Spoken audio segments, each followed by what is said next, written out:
Welcome to a bustle guide. Rehan को मैं क्या जवाब दूं? मुझे कुछ समझ नहीं आ रहा है। उसने मुझे मुश्किल में डाल दिया है। मैं दूसरी शादी नहीं करना चाहती, पर वह है कि मेरे पीछे ही पड़ गया है। मुझसे शादी करना चाहता है। मैं दोबारा उन दर्दों को सहन नहीं करना चाहती, जो मैं पहले सहन कर चुकी हूँ। अब सब ठीक ठाक चल रहा है। मेरी जिंदगी सही दिशा में चल रही है। मैं खुश हूँ और मेरी बेटी भी। रेहान जानता है कि मैं तलाकशुदा हूँ और मेरी एक बच्ची भी है, 5 साल की। फिर भी वह मुझसे शादी करना चाहता है और मेरी बेटी को भी अपनाना चाहता है। पर शादी करके मैं दोबारा उस पीड़ा में नहीं पड़ना चाहती, जिससे मैं निकल कर आई हूँ। रेहान पूछता है कि आखिर बात क्या है? तुम शादी क्यों नहीं करना चाहती हो? वजह क्या है? मैं क्या बताऊं? मेरी कुछ समझ में नहीं आ रहा है। वजह बताओ भी या नहीं? बताओ भी तो किस तरह? कहां से हिम्मत लाऊं? क्या इन दागों के बारे में उसे बता दूं? दाग, हाँ, ये दाग जो मिटने का नाम ही नहीं ले रहे हैं। अब तक ये दाग दहक रहे हैं यहाँ मेरे सीने पर। मैं पहली शादी भी नहीं करना चाहती थी इन्हीं दागों के चलते, पर मेरी अम्मी नहीं मानी, मेरे पीछे ही पड़ गई। वे समझाती, बेटी, शादी के बिना एक औरत अधूरी है। शादी के बगैर उसकी जिंदगी जहन्नुम बन जाती है। तू शादी कर ले। तेरे दोनों भाइयों का क्या भरोसा, तुझे कब तक सहारा देंगे? अभी तेरी भाभियों का मिजाज बढ़िया है, आगे चलकर वे भी तुझे बोझ समझने लगी तो। पर ये दाग, मैं अम्मी का ध्यान दागों की ओर दिलाते हुए कहती, अम्मी, इन दागों का क्या करूं मैं? ये तो मिटने का नाम ही नहीं लेते, ऊपर से दहकने लगते हैं समय समय पर। फिर भी आप कहती हैं कि मैं शादी कर लूं। क्या ये दाग छिपे रहेंगे? क्या ये दाग मेरे शौहर को दिखाई नहीं पड़ेंगे? अम्मी चुप्पी साध लेती, फिर रोने लगती, बेटी, इनका जिक्र मत किया कर। ये दाग है तो तेरे सीने पर, मगर जलन मुझे भी देते हैं। तब आप ही बताइए कि इनके रहते मैं कैसे शादी कर लूं? नहीं बेटी, तू शादी जरूर कर। तुझे मेरी कसम, मेरी जिंदगी की यही तमन्ना है। आखिर मैं हार गई। मैंने शादी के लिए हाँ कर दी और मेरी शादी धूमधाम से हो गई आरिफ के साथ। पहली रात को मुझे देखकर आरिफ की खुशी का ठिकाना नहीं रहा। आरिफ मुझसे कसमें वादे करने लगे, जहान भर की खुशियाँ लाकर मेरे कदमों में रख देने को बेताब हो उठे। आरिफ को खुश देखकर मैं भी खुश हो गई, पर मेरी खुशी कुछ पलों की थी। शादी के दूसरे ही दिन जब मैं आरिफ की बाहों में थी और ये मुझे चांद तारों की सैर करा रहे थे, अचानक जमीन पर आ गिरे धड़ाम से और करवट बदल ली।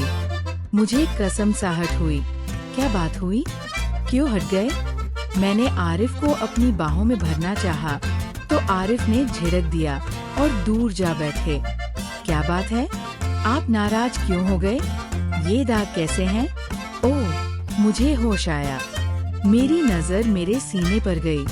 मैं दहल गई। मैंने उसे दुपट्टे से ढक लिया।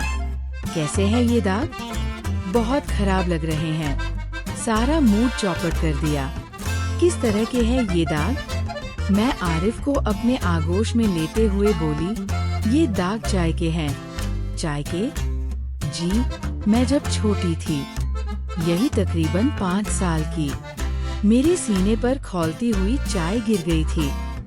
पूछो मत, मैं तड़प कर रह गई थी। इनका इलाज नहीं हुआ था? इलाज हुआ था और ये तकरीबन ठीक भी हो गए थे। पर क्या? एक दिन इन जख्मों पर मैंने एक क्रीम लगा ली थी। तभी से ये दाग सफेदी में बदल गए। बहुत इलाज करवाया, मगर सफेदपन गया ही नहीं। कहीं ये दाग वे दाग तो नहीं जिसका ताल्लुक खून से होता है? न बाबा न, वे वाले दाग नहीं हैं जो आप समझ रहे हैं। ये तो जले के निशान हैं। मैं आरिफ को अपने आगोश में भरकर चूमने लगी। आरिफ भी मुझे प्यार देने लगे।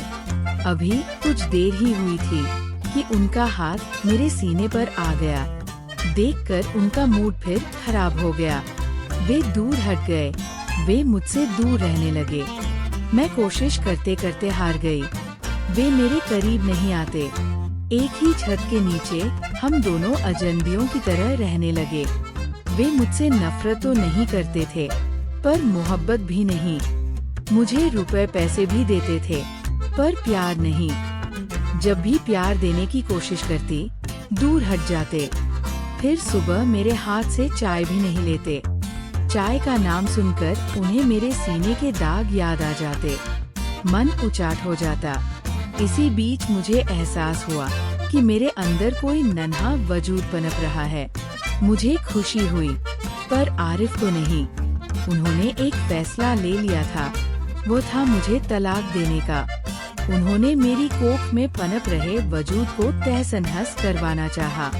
मुझे रजामंद करने में पूरी ताकत झोंक दी, पर मैं नहीं मानी और जीती रही उसी वजूद के सहारे। आखिरकार उस वजूद ने दुनिया में आंखें खोली। मेरा सूनापन कम हो गया। मैं उस वजूद से हंसने बोलने लगी। अपने गम को भूलने की कोशिश करने लगी। धीरे धीरे मेरी बेटी मेरी सहेली बन गई। अभी मेरी बेटी 2 साल की ही हुई थी कि ये हादसा हो गया। मैं अपने मायके में आई हुई थी। मेरे बड़े भाई के लड़के का अकीका यानी मुंडन था। आरिफ भी आए हुए थे। रात को खाना खाने के बाद आरिफ की आदत है पान खाने की। उस रात वे मेरे मोहल्ले की एक पान की दुकान पर पान खाने पहुँचे। मैं ऊपर अपनी बेटी के साथ सो रही थी। अचानक मोहल्ले में चीख पुकार मच गई। कोई जोर जोर से चिल्ला रहा था। मैंने खिड़की से झांका तो देखा वहाँ आरिफ लहूलुहान पड़े थे। किसी ने उन्हें चाकू मार दिया था। मैं डर के मारे नीचे भागी। आरिफ को देखकर मेरी चीख निकल गई। मोहल्ले वाले उन्हें अस्पताल ले जाने लगे।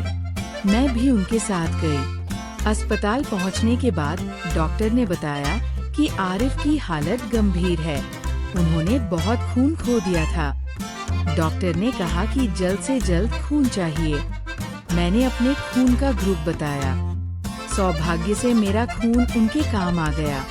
आरिफ बच तो गए, पर उस घटना ने मुझे झकझोर कर रख दिया। मुझे लगा मैंने उन्हें खो दिया होता तो क्या होता? क्या उनकी जिंदगी मुझसे इतनी दूर हो गई थी कि मैं उन्हें बचा भी नहीं पाती? उस घटना के बाद आरिफ ने मुझे फोन किया। वह मुझसे माफी मांग रहे थे। कह रहे थे कि उन्होंने मेरे साथ गलत किया। वह मुझसे फिर से रिश्ता जोड़ने के लिए तैयार थे, लेकिन इस बार मैंने मना कर दिया। मैंने उन्हें बताया कि मैंने अपनी जिंदगी में आगे बढ़ने का फैसला कर लिया है।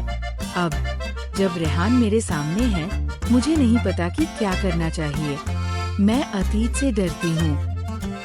क्या रेहान वाकई मुझे और मेरी बेटी को वो प्यार और सम्मान देगा जिसकी मुझे जरूरत है?